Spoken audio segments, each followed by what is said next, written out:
ಇರ್ತಾವಲ್ಲ ಅದೆಲ್ಲ ಬ್ಯಾರೆ ಬೆಲ್ಲ ಅಕ್ಕಿ ಸಂತಿಗಳ ಜೊತೆ ಮಗನ ರುಂಡು ತಗೊಂಡ ಬಾಲಿಪ ಮನಿಗೆ ಹೋದ. ಹೌದು ಬ್ಯಾಳೆ ಬೆಲ್ಲ ಅಕ್ಕಿ ಮುಚ್ಚ ಎಲ್ಲ ಕೂಸಿನ ರುಂಡ ಸಮೇತವಾಗಿ ಹೆಂಡತಿ ಕೈಯಾಗ ಕೊಟ್ಟಾಗ ಹೆಂಡತಿ ನೋಡ್ರಿ ಚಿಂತೆ ಮಾಡಲಿಲ್ಲ, ಅಳಲಿಲ್ಲ, ದುಃಖ ಮಾಡಲಿಲ್ಲ.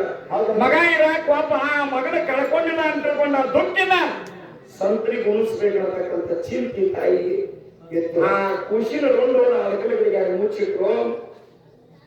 ತನ್ನಂತ ಬ್ಯಾಳೆ ಬೆಲ್ಲ ಅಡಿಗೆ ಮಾಡಿ ಸಂತರಿಗೆ ಪ್ರಸಾದ ಮಾಡಿ ಸಂತರಿನ ಹಂಟ ಅಂದ್ರ ಊಟಕ್ಕೆ ರೆಡಿ ಮಾಡಿ ಉಣಿಸಿ ತಿನಿಸಿ ಬಾ ಬರೀ ಪ್ರಸಾದ ಮಾಡಿ ತಿಳ್ಕೊಂಡು ಸಂತರಿಗೆ ಉಣಿಸಿ ತಿನಿಸಿ ಆ ಹೊಂಟಾಗ ಏನಾದ್ರಿಪ್ಪ ಅವಾಗ ಸಂತರ ದಿಂದೆಲ್ಲ ಆನಂದದಿಂದ ಊಟ ಮಾಡಿ ಪರಮಾತ್ಮ ವಿಠಲನ ನಾಮಸ್ಮರಣೆ ಮಾಡುತ್ತ ಮತ್ತ ತಾಳ ಮೃದಂಗ ಕುಣ್ಕೋತ ಊರ ಅಗಸಿ ಒಳಗ ಓಣಿ ಒಳಗ ಆಯ್ತ ನಡ್ಕೋತ ವಿಠಲ ವಿಠಲ ವಿಠಲ ವಿಠಲ ಹೋಗ್ತಿರ್ಬೇಕಾರ ಈಗ ಏನು ಸೇರಿಸಿ ಅಂಗಡಿಯಾಗ ಮಗನ ದೇಹ ಉಳಿದಿತ್ತ ಅವಾಗ ವಿಚಾರ ಮಾಡಿದ್ ಎಲ್ಲಾ ಶರೀರ ದಂಡ ಈಗ ಉಳ್ದದ.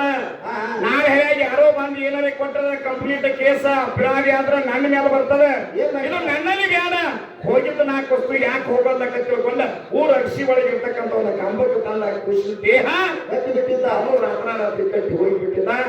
ಈ ಕಡೆ ಉಂಡ ಸಂತರ ದಿಂಡಿ ಎಲ್ಲ ಊರ ಆಡ್ಕೊಂಡ ಅಗಸಿ ಹುಡುಗರೊಳಗ ಏನಾದ್ರಿಪ್ಪ ಅಗಸಿ ಒಳಗ ನಿರ್ಜೀವವಾಗಿರತಕ್ಕಂಥ ಖುಷಿನ ದೇಹ ಏನ್ ಮಾಡಕತ್ತಿತ್ತು ಅಲ್ಲಿ ಕುಣಿಯಾಕತ್ತಿತ್ತು. ಅದು ಹೆಂಗ ವಿಠಲ ವಿಠಲ ಹೆಂಗ ಮಾಡಕ್ಕ ಹಂಗ ವಿಠಲ ವಿಠಲ ಅಲ್ಲಿ ಪ್ರಾರಂಭ ಆಗಿತ್ತು. ಇದನ್ನ ನೋಡಿ ಸಂತ ದಿಂಡಿಯೊಳಗಿರ್ತಕ್ಕಂಥ ಎಲ್ಲಾ ಸಂತರು ಹೈಪಾದ್ರು. ಏನಿಲ್ಲ ಎಂತ ವಿಚಿತ್ರ, ರುಂಡಿಲ್ಲ ದೇಹ ಮಾತ್ರ ಇಲ್ಲ, ದಡ ಮಾತ್ರ ಇಲ್ಲ ಕುಣಿಯಾಕತ್ತಿಲ್ಲ. ಏನಿರ್ಬೇಕಂತ ತಿಳ್ಕೊಂಡ ನಮ್ಮ ಯಾರಿಗೂ ಹತ್ತದಲ್ಲ ಮಹಾತ್ಮನಾಗಿರ್ತಕ್ಕಂಥ ಸಂತ ಕಬೀರದಾಸನ ಇವತ್ತು ಕೂಡಿಯದಿವಲ್ಲ ಅವನ್ನೇ ಕೇಳಬೇಕಂತ ತಿಳ್ಕೊಂಡು ವಿಚಾರ ಮಾಡಿದಾಗ ಅವಾಗ ಮಡದಿ ಮತ್ತು ಕಬೀರದಾಸ ದುಃಖ ಮಾಡಕಂತ ಯಪ್ಪ ಏನಿದ್ರು ಉತ್ತರ ಕೇಳಿದ್ರೆ ನೀವು ದುಃಖ ಮಾಡಕ್ರಿ ಏನಿರ್ಬೇಕಂತಂದಾಗ ಬೇರೆ ಯಾರಿಗೂ ಅಲ್ಲ ಆ ತಳ ನನ್ನ ಮಗನ್ಗೆ ಅಂತಕ್ಕಂಥ ಮಾತು ಹೇಳ್ತಾರೆ. ಹೌದು ಹಾಗಾದ್ರೆ ರುಂಡೇನೈತೆ ಅಂತಕ್ಕಂಥದ್ದು ಸಂತ ಕೇಳಿದಾಗ ಮಡದಿ ಕೇಳಿದಾಗ ಮಡದಿ ತಂದ ಕೊಟ್ಟಿರ್ತಕ್ಕ ಅಳಗಡೆಗಿದ್ದಂತ ರುಂಡು ತಂದು ಕೊಟ್ಟಾಗ ಆ ದಡಕ್ಕ ಕೂಸಿನ ರುಂಡು ಹಚ್ಚಿದಾಗ ಎರಡೂ ಕೂಡಿತು. ಮೃತ್ಯು ಅಂದ್ರೆ ಸತ್ತಿರ್ತಕ್ಕಂಥ ಕೂಸ ಮರಳಿ ಕೂಡಿಸಿ ತಾಯಿ ಉಡಿಯಾಗ ನೀಡಿ ತಂದಿ ಮಕ್ಕಳಿಗೆ ಕೂಡಿಸಿ ಸಂತರ ಹಾಡು ಹಂಗ ಕೂಡಿರ ಹಿಂಗ ಕಾರ್ಯ ಆಗ್ತದೆ. ಹೌದು ಇಂಥ ಕಾರ್ಯಗಳು ಆಗ್ಬೇಕ. ಸತ್ಕಾರಕ್ಕಾಗಿ ಹೇಳ್ತಾರ ಪರೋಪಕಾರತಿ ಮಾಡ್ತೇವೆ ನಮ್ಮ ಪರೋಪಕಾರತಿ ಪ್ರೋತಿ ಗಾಯಂ ಪರೋಪಕಾರತ ಮಿಂದ ಶರೀರಂ. ಹೌದೌದು ಪರೋಪಕಾರ್ಯ ಅಂತ ಫಲಂತಿ ರೋಕ್ಷಂ. ಹೌದೌದು ಎಲ್ಲಾನು ಪರೋಪಕಾರಕ್ಕಾಗಿ ಇದ್ರ ಇಂಥ ಕುಡಿದ್ರೆ ಮಾಡಕ್ ಬರ್ತದ. ಈಗ ನಾಯಿ ಬಾಯಿ ಜಾತ್ರೆ ಮಾಡ್ಯಾರ, ನಾಳೆ ಇಲ್ಲೇ ನಮ್ಮ ಸಂಘಕ್ಕ ನಾಯಿ ಗಂಗವ್ನ ಜಾತ್ರೆ ಮಾಡಕತ್ತಾರ.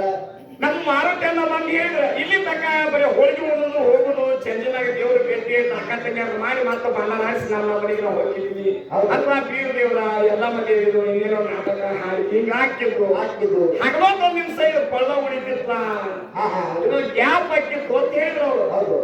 ಆದ್ರ ದೈವರು ಎಲ್ಲಾರು ಕೂಡಿ ವಿಚಾರ ಮಾಡಿದ್ರು ಆಗಬೇಕು ಅಂತ ವಿಚಾರ ಮಾಡಿದ್ರು. ಹಂಗ ದೇವರ ಮನಸ್ಸ ಮತ್ತು ಭಕ್ತರ ಮನಸ್ಸ ಏನಾಗದ ಮಾಸ್ತರ, ದೇವರ ಮನಸ್ಸ ಮತ್ತು ಭಕ್ತರ ಮನಸ್ಸ ಕೂಡ ಇಂಥ ಕಾರ್ಯಕ್ರಮ ನಾವು ಏನ್ ಮಾಡ್ಬೇಕಾಗೈತಿ, ಉಳಿದು ಮಾಡ್ಬೇಕಾಗೈತಿ. ಕುಡಿದ್ರೆ ಒಂದು ಶ್ರೇಷ್ಠ ಮಾತು ಹೇಳ ಇವ್ರ ಗಂಡ ಹತ್ರ 60,000 ಬಾಳ ಖರ್ಚಾರ ಇವ್ರು ಹೇಗೆ ಅಲ್ಲಿ ಆಗಲಾಕ ಅವ್ರ ಮಾತು ಕೇಳ ನೀ ಯಾಕೆ ಆಗಲಿಕ್ಕೆ